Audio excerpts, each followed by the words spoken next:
তো চলো বন্ধুরা, তোমাদের সঙ্গে যে রেসিপিটা আজকে শেয়ার করবো সেটা হলো পেঁপের কোপ্তা কারি। আমি একটা অর্ধেক মিডিয়াম সাইজের অর্ধেক পেঁপে নিয়েছি। আর পেঁপেটা দেখতেই পাচ্ছ আমি এমনি করে গ্রেটারে এরকম করে গ্রেট করে নিয়েছি। ঠিক আছে, যে দেখতে পাচ্ছ এরকম করে আমি গ্রেট করে নিয়েছি। এখানে আমি কিছু মশলা ইউজ করব, যেমন এখানে দেখো কস্তুরি মেথি আছে, কাশ্মীরি রেড চিলি পাউডার আছে, টেস্ট অ্যাকর্ডিং নুন আছে, এখানে আছে গরম মশলা, এটা আছে জিরে গুঁড়ো, ধনে গুঁড়ো, হলুদ, পরিমাপ মতন একটুখানি চিনি, আর একটুখানি দেবো গোলমরিচের গুঁড়ো। তো এইসব দেবো। আর এটা দেবার পরে যেটা আবার লাগবে সেটা হলো বেসন, আর দেবো এখানে 2 থেকে 3 টুকরো মতন আলু। এবার যেটা তোমার মনে হবে আর কি, স্ম্যাশ করতে যেরকমটা লাগবে। এটা আমি এবার বড়ার আকারে তৈরি করছি, এবার তোমরা সঙ্গে থাকো আর রেসিপিটা স্কিপ না করে শুরু থেকে শেষ পর্যন্ত দেখতে থাকো, রিকোয়েস্ট রইল। আর অবশ্যই বাড়িতে একবার কিন্তু এই পেঁপের কোপ্তা কারি রেসিপিটা ট্রাই করো। পেঁপে আছে, সেই পেঁপেটা আমি এখানে বাড়িটার মধ্যে ট্রান্সফার করে দেবো। দেখো আমি পেঁপেটা কিন্তু খুব মিহি করে এখানে গ্রেড করে নিয়েছি, গ্রেডার করে। তোমরাও খুব ভালো করে মিহি করে নিও। এবার এর মধ্যে আমি দেবো তোমার এই যে মশলাগুলো তোমাদের সঙ্গে সবটা দেখিয়ে দিলাম, সেই মশলাগুলো আমি এখানে আগে দিয়ে দেবো।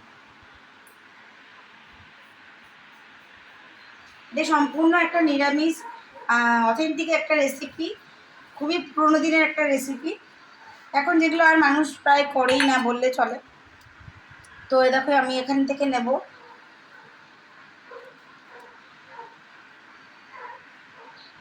কত সুন্দর খেতে লাগে নিরামিষ। হ্যাঁ, তো এটাই ভালো করে এটার সঙ্গে আগে মিশিয়ে নেব। আর এটাকে আমার মিশানোর জন্য যেটা সব থেকে দরকার সেটা হলো বেসন। চাইলে একটুখানি কর্নফ্লাওয়ার কিংবা ময়দা দিতে পারো।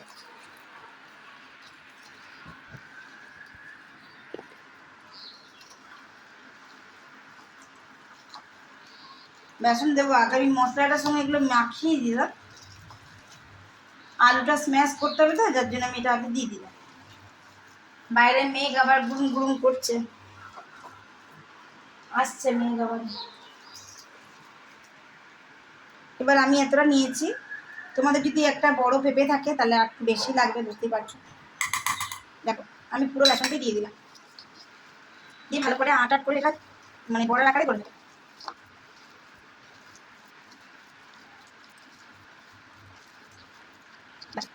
করে নিয়েছি আমি এটা বড়াটা করে দেবো। দেখুন আমি জাস্ট তখন আমি এটা আমি এটা করব না আমি এটা করব তো এটা আপনি করব এটা লিখে দিন তাহলে যখন কাছে মনে দেবেন আমি আমরা দিলাম তোমার পড়া মশলা দিয়ে দিবেন আমি আসলে যদি না লিখে পাওয়া আমি বলি মামা একটু নুন দিয়ে দিয়েছে কালকে মান হলো কি মিডিয়াম সাইজে বড় আমি খেয়ে বলেছি। এরকম সাইজের একটা গোটা টমেটো আমি নিয়েছি। আর লাগবে আদা কাঁচা লঙ্কা। তো যেহেতু আমার আদা কাঁচা লঙ্কার পেস্ট তৈরি করে রাখা আছে, এই যে এটা আদা কাঁচা লঙ্কার পেস্ট আছে, তার জন্য আমি এখানে আলাদা করে আর আদা কাঁচা লঙ্কাটা দেবো না। আমি এর সঙ্গে দিয়ে দেবো একটুখানি চার মগজ।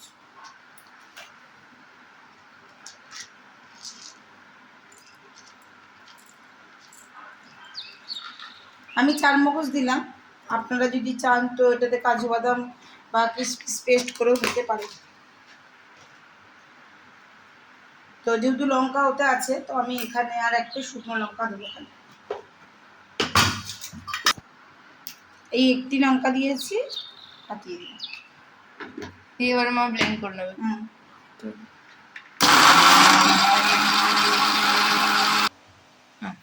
তো এখানে টমেটো আর ওইটা পেস্ট করে নিয়েছি আমি চার মগজটা। পিঁপড়ে বা কাঁচা লঙ্কা বাটাটা ছিল সেটা এবার এখানে এর মধ্যে মিক্সারটা করে নেবো। যেহেতু নিরামিষ তরকারি তাই আদা কাঁচা লঙ্কা বাটাটা একটু বেশি করে দিলাম।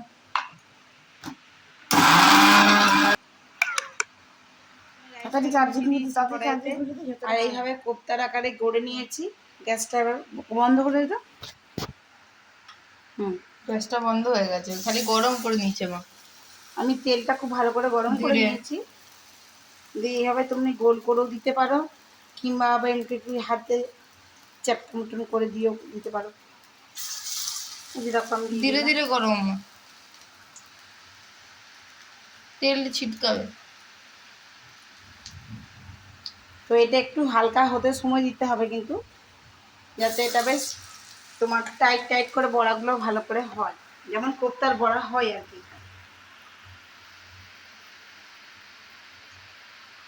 তো কারা কারা এই রেসিপিটা আগে কখনো ট্রাই করেছেন বা আপনার দিদা মারা করেছে সেটা অবশ্যই আমার সঙ্গে শেয়ার করবেন। এই যে আমি এখন দিয়ে দিলাম আপাতত, আমার কড়াই তো খুব একটা বড় নয় তাই 4টে দিলাম, আপাতত 4টেই হোক। বাইরে বৃষ্টি শুরু হয়ে গেছে। হুম,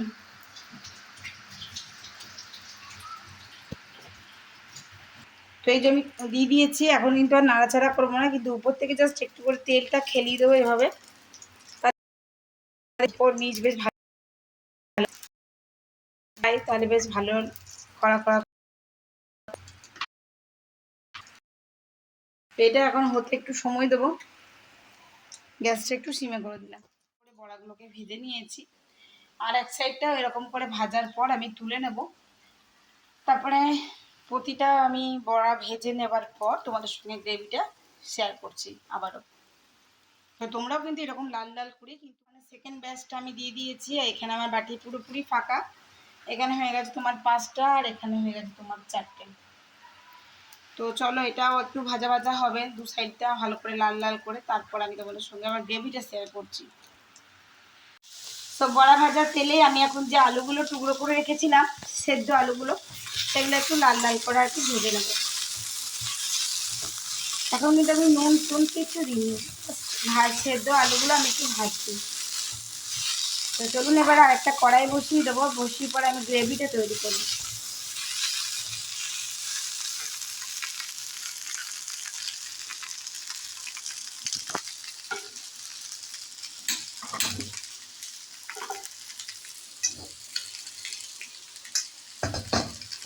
আমার আর একটা কড়াই বসে গেছে, কড়াইটা একটু তেতে যাক, তারপর আমি গ্রেভিটা তৈরি করব। সেই দিকে একটা কড়াই বসিয়ে দিয়েছি, এবার কড়াই আমি দেবো তোমার গোটা গরম মশলা, এবার দেবো একটু গোটা জিরে, একটু দারচিনি দেবো, মিটি সরবি থাকবে ওটা, শুকনো লঙ্কা, একটা তেজপাতা। এটা দেওয়ার পর এটা ভালো করে একটু জ্বলতে দেবো, ভাজা ভাজা হবে, গন্ধটা বেরাবে। এটা দেবো একটু আমি দারচিনি, দারচিনিটা দেওয়া হয়নি, এই যে দারচিনি।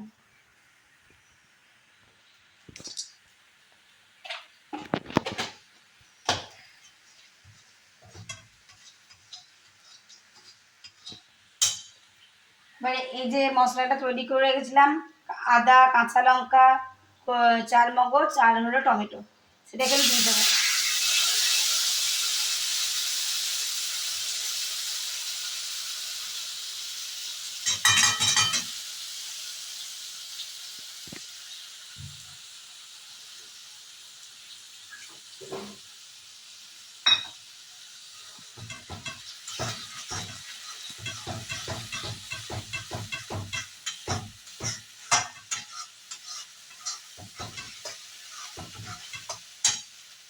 যেরকম একটু চিবি করবো থাকবে।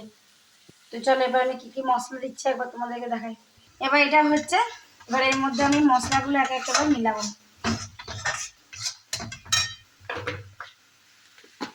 প্রথমে দিয়ে দিই আমি একটু হলুদ গুঁড়ো,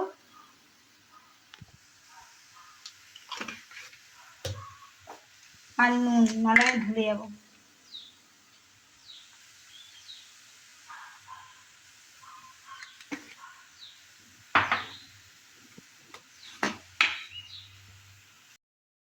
কিছু কম 1 চামচের মতন জিরে গুঁড়ো,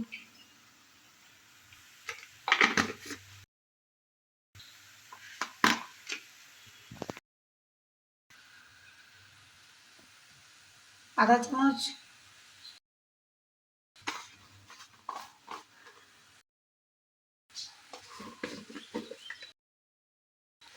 এবার দেবো, যেহেতু নিরামিষ একটা রান্না তার জন্য আমি দেবো টেস্ট অ্যাকর্ডিং একটু চিনি, এটা অ্যাভয়েড করতে পারি। আর আমি অবশ্যই কালারের জন্য যেটা দেবো সেটা হলো কাশ্মীরি রেড চিলি পাউডার।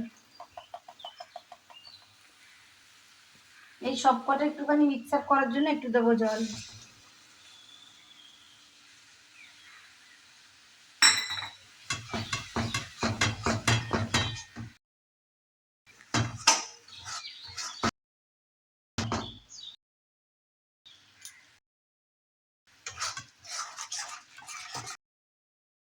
আর এটা খুব ভালো করে কিন্তু মাংসটা কাঁচা কাঁচা গন্ধ থাকবে। এটা বাড়িয়ে দিলাম, মিষ্টিটা একটু হালকা কমেছে।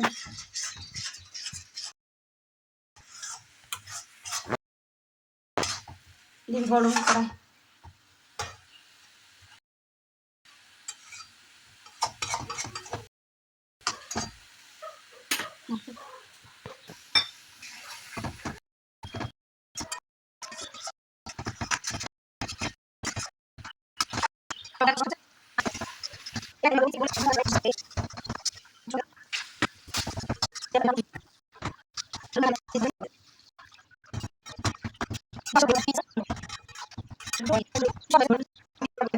দেখো আমার ঝোল ভালো করে ফুটে গেছে। আমি এখানে ঘি ইউজ করছি না, তোমরা চাইলে অবশ্যই ঘি ইউজ করতে পারো। আমি এখানে তোমার দিলাম বাটার, আর একটু গরম আর মশলা। দেবো এবারে একটু গরম মশলা। ব্যাস আমার রেসিপি একদম ডান। বাড়িতে অবশ্যই করো, কেমন লাগছে সেটা আমার সঙ্গে শেয়ার করো। আমি এটা এবার বাটিতে সার্ভ করে দেবো, তারপর দেখাচ্ছি। আমি ফাইনাল লুক আপনাদের সঙ্গে শেয়ার করলাম। সম্পূর্ণ রেডি হয়ে গেছে আমার নিরামিষ পেঁপের কোপ্তা কারি।